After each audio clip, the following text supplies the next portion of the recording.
नमस्कार अकोटकर. जसं की आज आपण बघतो आहे मूळव्याध, फिशर, भगंदर या आजाराला लोक खूप घाबरत असतात. पण खरं म्हणजे या आजारांवरती योग्य प्रकारे कशा प्रकारे ट्रीटमेंट उपलब्ध असते आणि मी आज तुम्हाला सांगू इच्छिते की कृष्णाई सर्जिकल हॉस्पिटलमध्ये मी आहे.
आणि इथे डॉक्टर अविनाश बेंदरकर सर संचालक आहेत इथले आणि ते आज आपल्यासोबत उपस्थित आहेत.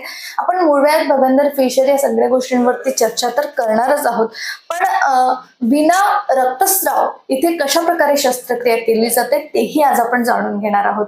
सर्वात आधी आपण कृष्णाई सर्जिकल हॉस्पिटलचे संचालक डॉक्टर अविनाश बेंदरकर सरांचं आपल्या चॅनलमध्ये स्वागत करूयात. सर, खूप खूप स्वागत आहे आणि सर्वप्रथम तर खूप खूप धन्यवाद की ही सुविधा आपण अकोटमध्ये आणली. Thank you ma'am. तर माझा पहिला प्रश्न सर हा आहे की MS नंतर आपण फेलोशिप इन ऍडव्हान्स लेझर अॅनोप्रॅक्टॉलॉजी मध्ये केलेला आहे. मला सांगाल की नेमका हा कोर्स काय आहे आणि सामान्य सर्जन आणि प्रोक्टोलॉजिस्ट मध्ये नेमकं डिफरन्स काय आहे, फरक काय आहे? मॅम, पोस्ट ग्रॅज्युएशन नंतर जसं आम्ही आता MS केले आहे जनरल सर्जरीमध्ये, MS नंतर आपण एक स्पेसिफिक डिसीजेस मध्ये जेव्हा स्पेशलायझेशन करण्याचा प्रयत्न करतो किंवा काही काही असे डिसीज आहेत ज्याच्यामध्ये पेशंट भरपूर असतात, तशाच प्रकारचा ह्या अॅनोप्रोक्टॉलॉजीचा सर्टिफिकेट कोर्स असतो जो आम्ही केलेला आहे. म्हणजे जे लोक जे ऑलरेडी सर्जन आहेत ज्यांच्याकडे अॅनोप्रोक्टॉलॉजीचं वर्क चांगलं होतं त्यांच्याकडे आम्ही हा कोर्स करतो आणि त्यांच्याकडून बऱ्याच गोष्टी ज्या असतात ज्या आपल्याला पोस्ट ग्रॅज्युएशन करताना शिकायला मिळत नाहीत किंवा बघायला मिळत नाहीत तशा गोष्टी आपण त्या ठिकाणी करत असतो. बिलकुल. तर सर, अकोटला प्रॅक्टिस करण्याआधी तुम्ही आणखीन कुठे प्रॅक्टिस केलेली होती की डायरेक्टली आपण अकोटमध्ये प्रॅक्टिस केली आणि एवढ्या मोठ्या शहरातून तुम्ही अकोटला येण्याचा निर्णय का बरं एकंदरीत घेतलाय? मॅडम, पोस्ट ग्रॅज्युएशन माझं 2020ला कम्प्लीट झालं. त्यानंतर कोविड असल्यामुळे थोडं कोविडच्या काळामुळे आम्हाला सर्जरीचे केसेस कमी होत्या. त्यानंतर मी म्हणजे जळगाव खानदेशला doctor Ulhas Patil medical college इथं जवळपास 2 वर्ष प्रॅक्टिस केली. म्हणजे 2021 आणि 2022ला मी प्रॅक्टिस केलेली आहे. त्यानंतर इरविन हॉस्पिटल अमरावती या ठिकाणी सुद्धा मी प्रॅक्टिस केलेली आहे. त्यानंतर काही काळ मी गडचिरोली जिल्हा सामान्य रुग्णालय या ठिकाणी सुद्धा काही दिवस सर्व्हिसेस केलेली आहेत. तर मला कामाची आवड असल्यामुळे मी थोडं 2-3 ठिकाणचा कल आणि पेशंटची विविधता आहे जाणून घेण्यासाठी वेगवेगळ्या ठिकाणी फिरलोय. तर त्यानुसारच थोडंसं प्रॅक्टिस पण केली आणि बऱ्याच ठिकाणच्या पेशंटचं आणि तिथले जे शिक्षक लोक आहेत, सिनियर लोक आहेत त्यांचं पण मार्गदर्शन घेतलं. प्रॅक्टिस संबंधित, पेशंट संबंधित अशा विविध प्रकारे मार्गदर्शन घेऊन 2023ला मी अकोट शहरामध्ये प्रॅक्टिस चालू केली. सर, जसं की मी बोलता बोलता पहिल्यांदाच एकदा सांगितलं की मूळव्याध, भगंदर, फिशर या सगळ्या गोष्टींवरती आज आपण माहिती घेणारच आहोत तुमच्याकडनं. पण या सगळ्या गोष्टी लोकांना एकत्रच वाटतात किंवा एकच वाटतात, तर यामधलं डिफरन्स काय आहे, फरक काय आहे ते पण आम्हाला यावेळेला सांगाल. आणि तुम्ही जे बिना रक्तस्राव शस्त्रक्रिया करताय तेही आम्हाला कसं करतात तेही सुद्धा सांगा. प्रथमतः मी सांगू शकेल की मूळव्याध, भगंदर ह्या सर्जरीच्या अंडरमध्येच येणारा एक प्रकारचा आजार आहे. बेसिकली काय असतं की लोकांना लॅट्रिनच्या ठिकाणी किंवा संडासच्या ठिकाणी कोणताही आजार झाला तर तो सर्वस्वी मोडला जातो मुळव्याधच्या ठिकाणी. त्याचं नावच असं आहे, मुळाच्या ठिकाणी झालेला व्याधी म्हणजे मूळव्याध. त्याच्यामुळे त्याला सर्व लोक जे असतात त्याला मूळव्याध म्हणतात. पण कसं आहे की मूळव्याध म्हणजे अॅनोरेक्टल डिसीजेस मध्ये बरेच प्रकारचे आजार आहेत ज्यांच्याबद्दल बऱ्याच लोकांना किंवा कन्सल्टंट म्हणा किंवा जनरल प्रॅक्टिशनर म्हणा त्यांना माहिती नसतं. तर अशाच प्रकारे जे काही पेशंट आहेत त्यांना आपण आपल्याकडे ट्रीट करतो.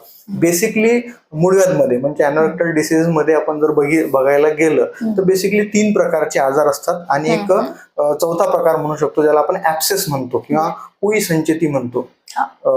सुरुवात आपण याच्यापासून करू की बेसिकली 3 प्रकारचे आजार मूळव्याध डिसीजेस मध्ये आढळतात. त्याच्यामध्ये सर्वात महत्वाचा आणि कॉमन जो सर्वसाधारण मूळव्याधची सुरुवात आपण ज्याला म्हणू शकतो की जिथं सुरुवात होती मूळव्याधची, मग ते छोटं बाळ म्हणा, वयोगटातले समजा 8, 9, 10 ते 12-13 वर्ष वयोगटातले मुलं म्हणा, त्याचनंतर स्त्रिया म्हणा किंवा कोणत्याही वयोगटातले पुरुष म्हणा, यांच्यामध्ये कॉमनली आढळणारा आजार म्हणजे फिशर. बरोबर. फिशर म्हणजे काय असतं की एक संडासच्या ठिकाणी तुम्हाला एक छोटीशी जखम होणं किंवा आपण त्याला बोली भाषेमध्ये म्हणू शकतो की छोटासा असा काकर तयार होणे किंवा अशी एक लांब जखम तयार होणे. ती का बरं होते तर आपल्याला एखाद्या वेळा हार्ड स्टूल झाला म्हणजे कडक संडास झाली किंवा वारंवार कडक संडास होत आहे, संडासला भरपूर वेळा जावं लागत आहे, आपली पचन संस्था बरोबर नसल्यामुळे आपलं जे लॅट्रिन बनण्याची जी क्षमता आहे किंवा ज्या प्रकारची सॉफ्ट स्टूल व्हायला पाहिजे, आपण ज्याला म्हणतो की आपल्या जेवणामध्ये फायबरयुक्त पदार्थ जर असले तर आपल्याला जे स्टूल आहे किंवा जे फिकल मॅटर आहे ते जे तयार होणार आहे ते सॉफ्ट असलं पाहिजे, म्हणजे केळासारखी व्यवस्थित संडास झाली पाहिजे.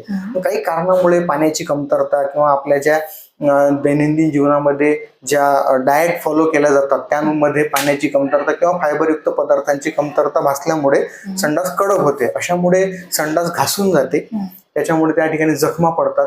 जखम पडल्यामुळे त्या ठिकाणी इन्फेक्शन होते. शेवटी तो भाग जो असतो तो इन्फेक्शनचा भाग असतो, कारण की त्या ठिकाणी फिकल मॅटर असतात, त्याच्यामुळे तो भाग लवकर इन्फेक्टेड होतो. अशामुळे पहिल्यांदा मूळव्याधची सुरुवात होते. जेव्हा हा फिशरचा आजार तुम्ही अंगावर काढता, दुर्लक्ष करता, दाखवायला येत नाही तर त्याचं हळूहळू रूप वाढत जाते. आज एकदा जखम पडते, उद्या दुसऱ्यांदा जखम पडते, परवा तिसऱ्यांदा जखम पडते. अशी जखम पडता पडता त्या ठिकाणी पुई संचेती किंवा ऍब्सेस तयार होतो. तो ऍब्सेस फुटून त्याच्यापासून मग भगंदर तयार होते, ज्याला इंग्लिशमध्ये फिस्चुला म्हणतात. हा एक दुसरा प्रकार जो अॅनोरेक्टल डिसीज मध्ये खूप कॉम्प्लिकेटेड किंवा असाध्य किंवा भयावह आजार म्हणू शकतो की बऱ्याच पेशंटला तो समजत पण नाही की हा आजार नेमका काय आहे. कारण की या कंडिशन मध्ये पेशंटला दुखणं कमी असतं, फक्त पुई संचेती असते, पुई निघून जातो, त्यानंतर त्यांना बरं वाटते. पुन्हा जेव्हा पुई संचेती होते त्यांना थोडं ताप येणे, अंग दुखणे, संडासच्या ठिकाणी वारंवार त्रास होणे, अशा गोष्टी होतात. या फिस्चुलामध्ये पुढे चालून काही काही पेशंटमध्ये कॅन्सरचे सुद्धा लक्षणं जाणवल्या जातात दुर्लक्ष केल्यामुळे. बरेच पेशंट आता आमच्याकडे येतात ज्यांना जवळपास 20 ते 25 वर्षाची हिस्ट्री असते त्यांना भगंदरची. मग मधात कुठेतरी एखाद्या आयुर्वेदिक जे बाबा वगैरे असतात त्यांच्याकडे जाऊन काहीतरी चूर्ण वगैरे घेणे किंवा कुठेतरी बंगाली वगैरे किंवा असे काही चान्सी डॉक्टर किंवा ज्यांच्याकडे पूर्णतः त्या आजारांबद्दल ट्रीट करण्याची डिग्री नाही आहे अशा ठिकाणी जाऊन काहीतरी क्षारसूत्र वगैरे असं करून घेणे. आता त्याच्यामध्ये बघायला गेलो तर क्षारसूत्राबद्दल पण बऱ्याच अफवा आहेत किंवा लोकांना माहिती नाही आहे क्षारसूत्राचा उपयोग कशा प्रकारे केला जातो. बरोबर. आता हे फिस्चुला झालं. पहिले आपण फिशर बद्दल बघितलं, फिशर पासूनच फिस्चुला तयार होतो. आता याच्यानंतर तिसरा जो आजार आपण बघायला गेलो त्याला म्हणतात हिमोराइड्स, त्यालाच म्हणतात पाईल्स किंवा मूळव्याधीचा अर्थ जर आपण लावायला गेलो तर त्यालाच आपण म्हणू शकतो, पाईल्स म्हणू शकतो. पण तसा समजा मराठीमध्ये त्याचा अर्थ आपण जर कधी विचार केला तर त्याला अर्श म्हणतात. म्हणजे अर्श, पाईल्स, हिमोराइड्स हे एकच प्रकारामध्ये समजा गणल्या जातात, समजा मोडल्या जातात. तर त्याच्यामध्ये काय असते की संडासच्या ठिकाणी आता ज्या लोकांना फिशर होत नाही पण काही काही लोकांना काय होतं की त्यांची जी शरीरयष्टी असते की त्यांना पचन क्षमता खूप स्ट्रॉंग असते, अशा पेशंटचा आहार जास्त असतो, डाएट जास्त असतो, त्यांच्या जेवणामध्ये नॉनव्हेज, मसाल्याचे पदार्थ, जंक फूड याचं प्रमाण खूप जास्त असतं. अशा पेशंटमध्ये काय असतं की लॅट्रिन जेव्हा होते तर ती लॅट्रिन सेम पहिल्या प्रकारासारखंच, की जसं लॅट्रिन संडासच्या ठिकाणी घासून गेली, घासून गेल्या या प्रकारामध्ये सुद्धा घासून जाते. फक्त याच्यामध्ये काय असते की बऱ्याच पेशंटमध्ये ॲनल ओपनिंग जे असते, म्हणजे संडासचं जे ठिकाण असते त्याची लवचिकता चांगली असल्यामुळे अशा प्रकारामध्ये संडास जेव्हा घासून जाते तर ती आजूबाजूच्या भिंतींवर घासून जाते. आजूबाजूच्या भिंतींवर घासून गेल्यानंतर त्या ठिकाणच्या ज्या आपल्या रक्तवाहिन्या असतात, ज्या अशुद्ध रक्तवाहिन्या तिथून रक्त वाहून घेऊन जातात परत, त्या रक्तवाहिन्या घासल्या जातात. आता त्या रक्तवाहिन्या जेव्हा घासल्या जातात, घासल्या गेल्यामुळे काय होतं की त्यांची जाडी वाढते.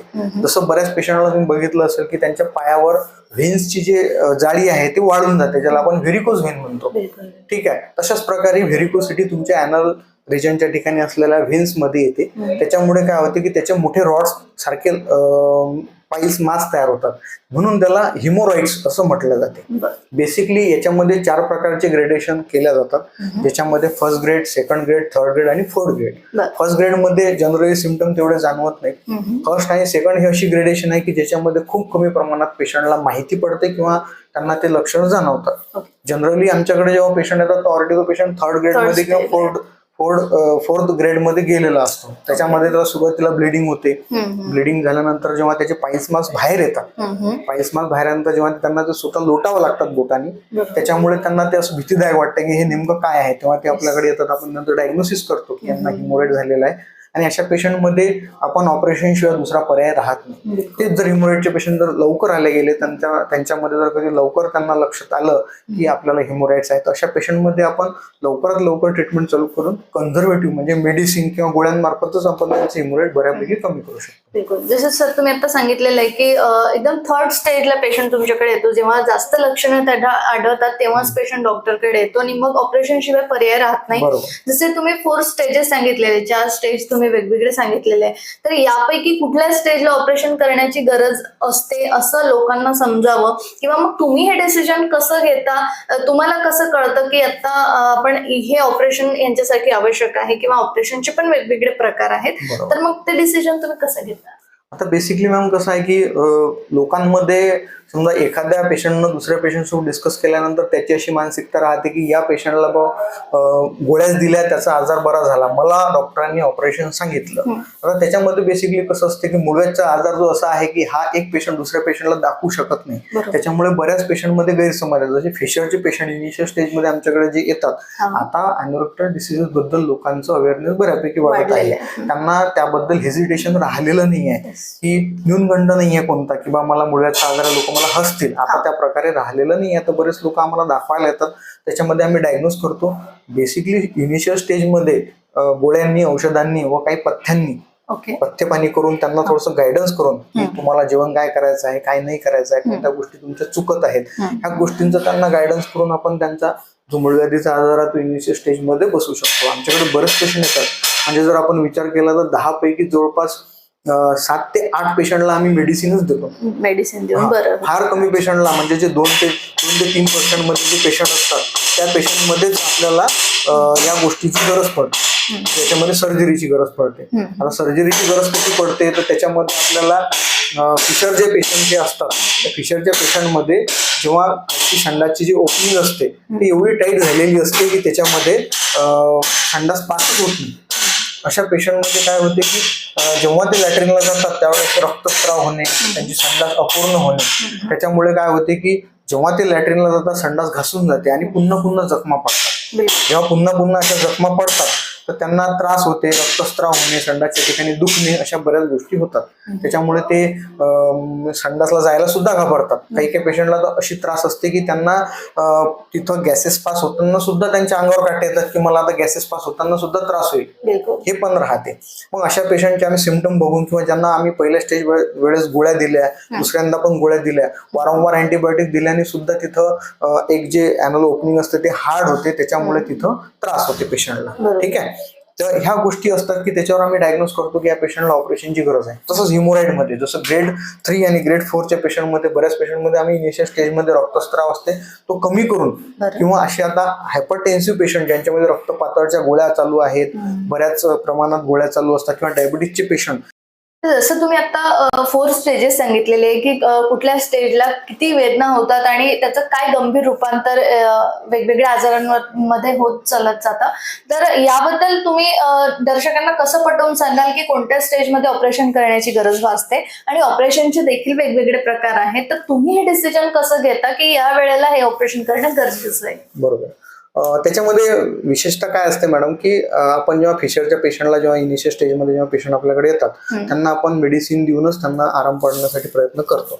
बऱ्याच पेशंटना असं असते की वारंवार हा त्रास झाल्यामुळे त्यांचं संडासचं जे तोंड असते किंवा जे ओपनिंग म्हणू शकतो आपला, त्याची ओपनिंग जे नॉर्मली व्हायला पाहिजे, जेव्हा आपल्याला मोशन व्हायच्यासाठी आपण जेव्हा प्रयत्न करतो किंवा आपल्याला सेन्सेशन येतात की आपल्याला आता संडासला जायचं आहे, त्यावेळेस जे आपलं ॲन्युअल ओपनिंग नॉर्मली होते युज्युअल पेक्षा मोठ्या प्रमाणात ते ओपन होते, तसं होत नाही. त्याच्यामुळे काय होतं की त्यांना लॅट्रिन पुन्हा पुन्हा घासून जाते त्या ठिकाणी आणि रक्तस्राव होणे, संडास अपूर्ण होणे, पोट व्यवस्थित साफ न होणे किंवा बसता उठताना त्रास होणे, अशा पेशंटमध्ये आपण सर्जरीचा किंवा आपण काय म्हणू शकतो ऑपरेशनचा आपण सल्ला देतो. त्याचप्रमाणे फिच्युला किंवा हिमोराईड. आता हिमोराईडच्या आजारामध्ये सांगितल्याप्रमाणे आमच्याकडे ग्रेड 3 किंवा 4 मध्ये जनरली पेशंट येतात.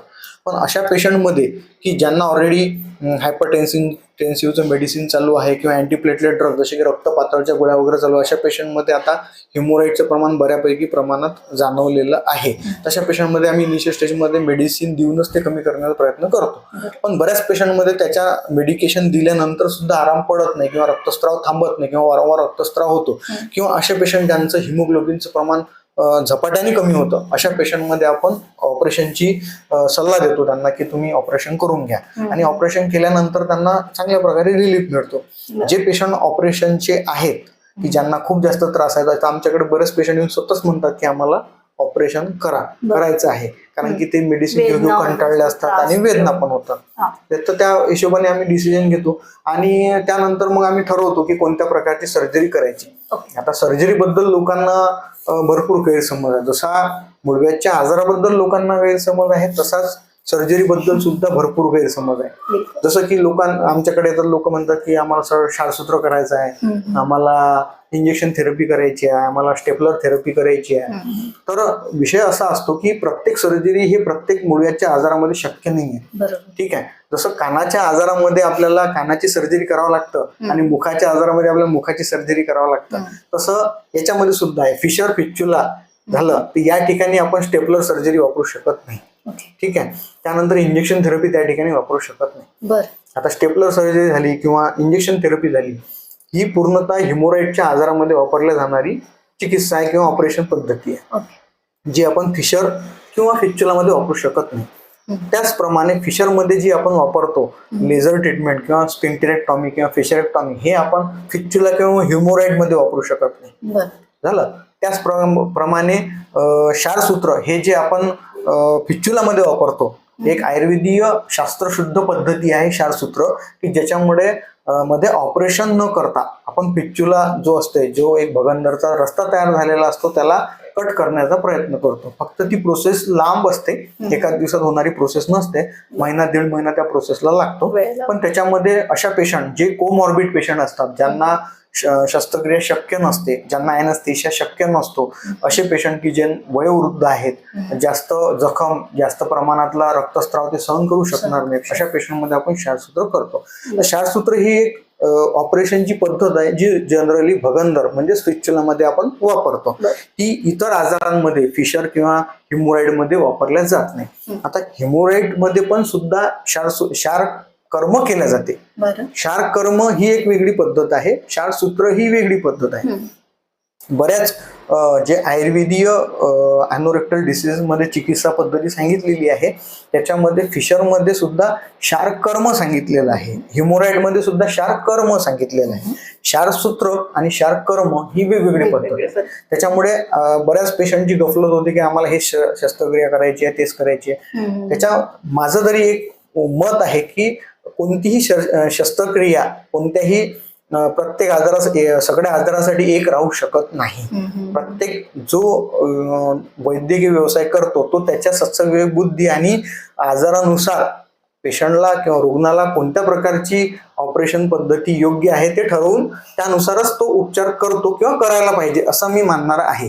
एका पेशंटने सांगितलं की मला हेच करायचं तर त्याच प्रकारे ट्रीटमेंट शक्य होऊ शकत नाही किंवा त्याचे आपल्याला तसे लाभ मिळत नाही. आता मी बऱ्याच वेळा ऐकतो की पर्टिक्युलर ठिकाणी तिथं सर्व क्षारसूत्रच केले जाते, सर्व पेशंटला क्षारसूत्रच केले जाते, पण ती योग्य पद्धत नाही. त्याच्यामध्ये तुम्हाला जे योग्य ते रिझल्ट भेटायला पाहिजे ते भेटणं शक्य नाही. त्याच्यामुळे आपण कोणत्याही डॉक्टरांना अशा प्रकारे शस्त्रक्रिया करायची आहे किंवा करून द्या अशा प्रकारे थोपवणं योग्य नाही आहे, या मताचा मी आहे. बिलकुल.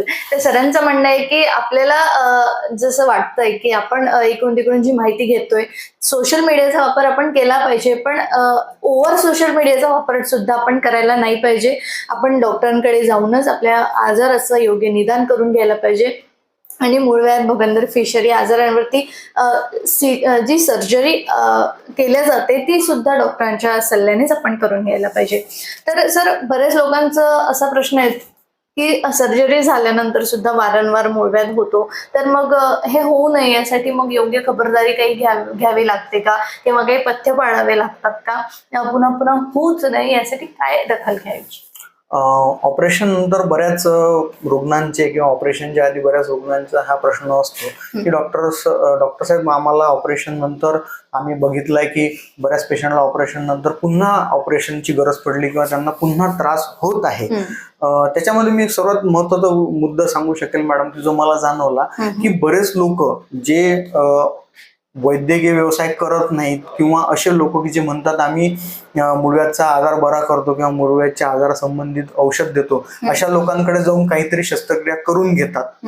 त्याला म्हणजे शस्त्रक्रिया म्हणता येत नाही, पण ते लोक त्याला शस्त्रक्रियेचं नाव देतात कारण की शस्त्रक्रियेच्या लेवलचे पैसे ते घेतले जातात तिथं, तर त्यांना नाव द्यावं लागतं की बा आम्ही हे ऑपरेशन केलं. मग तशा ऑपरेशनचे तुम्हाला रिझल्ट भेटत नाही. त्याच्यामुळे काय होते की तुम्ही दुसऱ्या किंवा इतर रुग्णांना ते सांगितलं जाते की बा आम्ही ऑपरेशन केलं, आम्हाला रिझल्ट भेटला. ठीक आहे, आता मी गेल्या जवळपास 5 वर्षापासून शस्त्रक्रिया करत आहेत. माझ्या जेवढेही मूळव्याधीचे जे पेशंट आहेत ते माझ्या सर्व कॉन्टॅक्टमध्ये आहेत किंवा त्यांच्याकडे माझा आमच्या हॉस्पिटलचा नंबर आहे. त्यांना जेव्हा ऑपरेशन नंतर आम्ही प्रत्येकांना सांगतो की तुम्हाला कधीही त्रास झाला तर तुम्ही आम्हाला संपर्क साधा, हॉस्पिटलला दाखवायला ह्या कोणत्या गोष्टी तुमच्या चुकत आहेत ह्या आपण त्याच्यामध्ये तपासून त्याचं तुम्हाला मार्गदर्शन करू.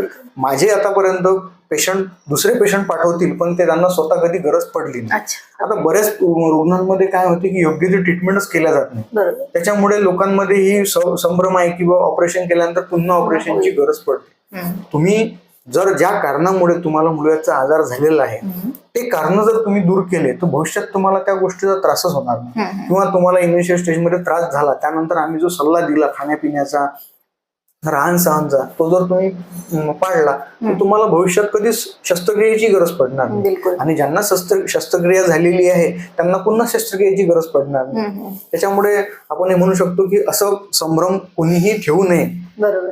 तर मूळव्याध हा तुम्हाला कायमचा घालवायचा आहे तर तुम्ही नक्कीच या कृष्णाई सर्जिकल हॉस्पिटलला भेट द्या आणि योग्य तो सल्ला, योग्य तो मार्गदर्शन घेऊन योग्य ती सर्जरी डॉक्टर साहेबांकडनं आपण करून घ्या. सर, यानंतरचा प्रश्न तो म्हणजे लेझर ट्रीटमेंट जेव्हा होते त्याच्यानंतर खूप अशा वेदना होतात का, असाही काही गैरसमज आहे, आणि किती दिवसांमध्ये आपण आपल्या कामाला लागू शकतो किंवा टू व्हीलर चालू शकतो, बाईक चालू शकतो किंवा ऑफिसला जाऊ शकतो? शस्त्रक्रिया म्हटल्यानंतर कोणत्याही ठिकाणची जेव्हा आपण शस्त्रक्रिया करतो त्या ठिकाणी थोडी ब्लिडिंग होणारच, तुम्हाला जखम होणारच. ठीक आहे, त्या ठिकाणी टाके लागणारच किंवा आपण लेझरनी केल्यानंतर त्या ठिकाणी टाके नसतील पण त्या ठिकाणी जखम होईलच.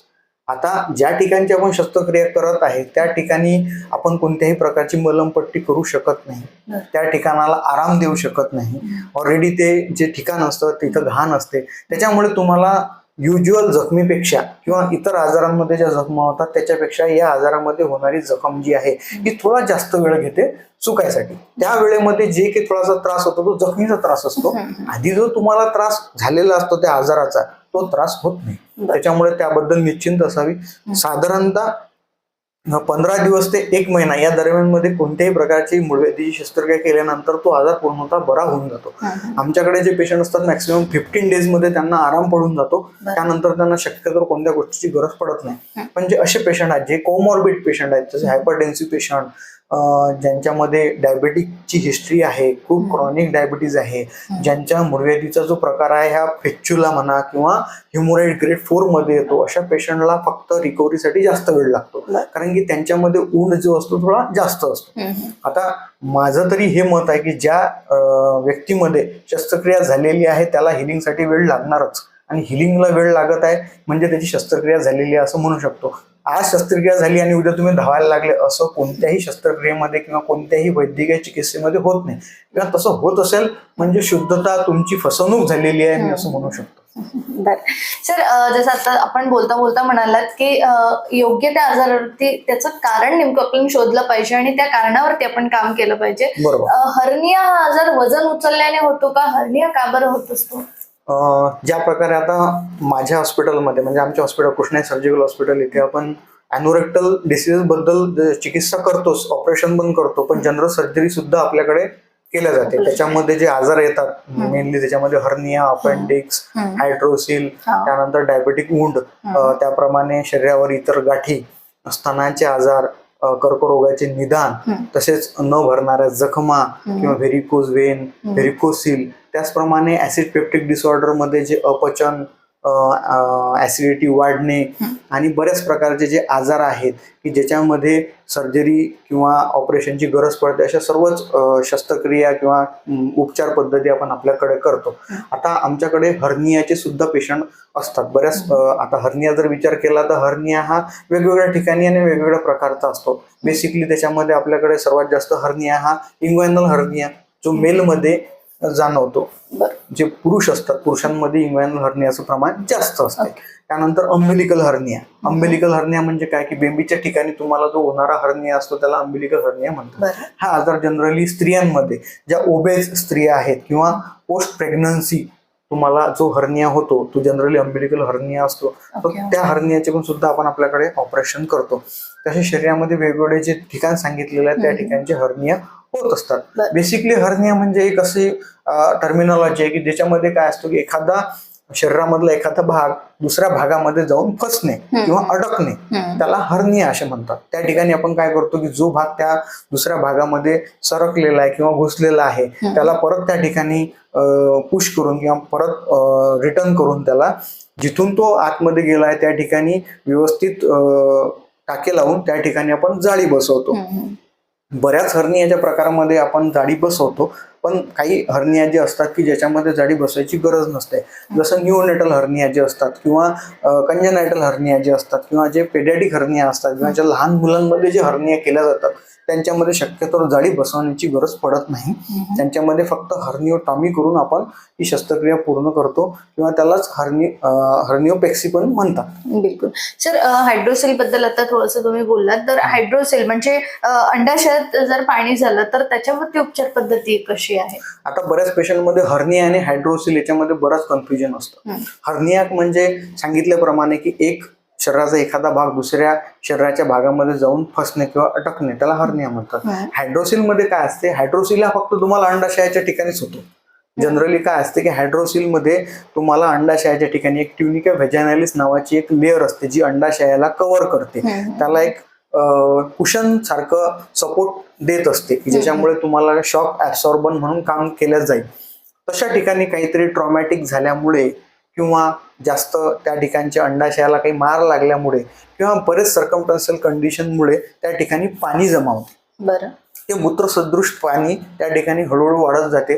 त्याच्यामुळे काय होते की तिथं मोठ्या प्रकारचे एक सुजन येते, त्याला आपण हायड्रोसिल म्हणतो. आता याच्यामध्ये आपण जी शस्त्रक्रिया करतो त्या शस्त्रक्रियेमध्ये काय राहते की आपण जी ट्युनिका व्हॅजायनालिस असते की ज्या ठिकाणी ते पाणी जमा होते त्या ट्युनिका व्हॅजायनालिसला आपण उलट करून त्या ठिकाणी पुन्हा ठेवून देतो की जेणेकरून तुम्हाला पुन्हा त्या ठिकाणी पाणी संचित होऊ नये किंवा पुढे जाऊन कुठल्याही प्रकारचा हायड्रोसेलची पुनरावृत्ती होऊ नये. बर सर, आता हायड्रोसेल बद्दलही तुम्ही सांगितलेले आहे आणि हर्नियाबद्दल सुद्धा तुम्ही सांगितले. यानंतर मला हे विचारायचे की जर स्तनामध्ये गाठी झाल्या किंवा गर्भाशयाचे आजार झाले तर आपण कधी तपासणी करून घ्यायला पाहिजे किंवा कुठली लक्षणं जर आढळली तर आपण या डॉक्टरांकडे जायला पाहिजे आणि तपासणी करून घ्यायला पाहिजे. सोनोग्राफी इथे होते का सर? नाही, आपल्याकडे सोनोग्राफीची सुविधा नाही आहे, कारण की आपलं हे जे सेंटर आहे शुद्ध सर्जिकल सेंटर आहे. बरं. सोनोग्राफी आपल्या इथं अकोटला होते, त्याच्यासाठी जे रेडिओलॉजिस्ट आहेत आपल्या इथं ते वेल इक्विप, त्यांच्याकडे सोनोग्राफी सुविधा आहे, आपण त्यांच्याकडून करून घेत असतो.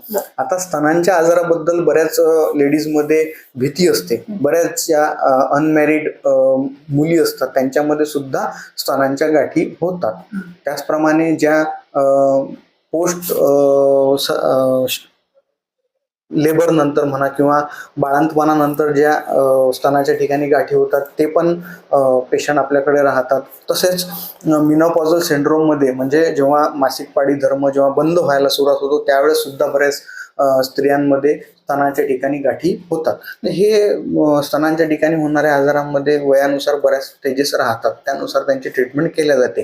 आता बऱ्याच पेशंटमध्ये अवेअरनेस वाढलेला आहे, त्याच्यामुळे बऱ्याच स्त्रिया येऊन तपासणी करून जातात.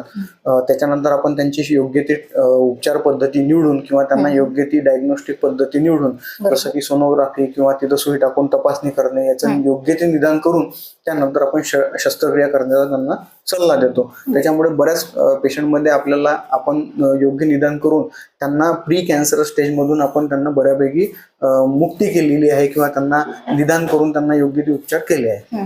बिलकुल. खूप खूप धन्यवाद सर दिलेल्या सगळ्या सविस्तर माहितीसाठी. आणि जाता जाता आपल्या अकोटकरांना आपला काय संदेश असेल, एक MS म्हणून काय तुम्ही संदेश देणार आहात किंवा मग काय जनजागृती या माध्यमातून अकोटकरांसाठी करणार आहात? जनजागृतीमध्ये मी सर्वात प्रथम एकच गोष्ट सांगू शकेल, तुम्हाला जिथंही ट्रीटमेंट करायची आहे तिथं ट्रीटमेंट करायच्या आधी तिथली माहिती घ्या. ते डॉक्टर त्या उपचार पद्धतीसाठी किती योग्य आहेत तुम्हाला त्याच्याबद्दल माहिती असणं खूप जरुरी आहे. त्यानुसारच तुम्ही तिथं उपचार करा. बऱ्याच ठिकाणी असं केलं जाते की तिथं ते उपचार पद्धती केल्याच जात नाही, पण काहीतरी पेशंटला द्यायचं म्हणून ट्रीटमेंट केल्या जाते. तर असं शक्यतो करू नका. त्याच्यामुळे काय होईल की तुम्हाला आज जरी तुम्हाला आराम पडला तर त्याचे जे रिझल्ट आहेत ते लाईफ लॉंग राहणार नाही. तसंच आपल्याकडे आपण ज्या शस्त्रक्रिया वगैरे करतो त्याच्यामध्ये आपण सर्व निर्जंतुकीकरण व सर्व जे शस्त्रक्रिया संबंधीचे जे प्रोटोकॉल असतात ते सर्व फॉलो करतो.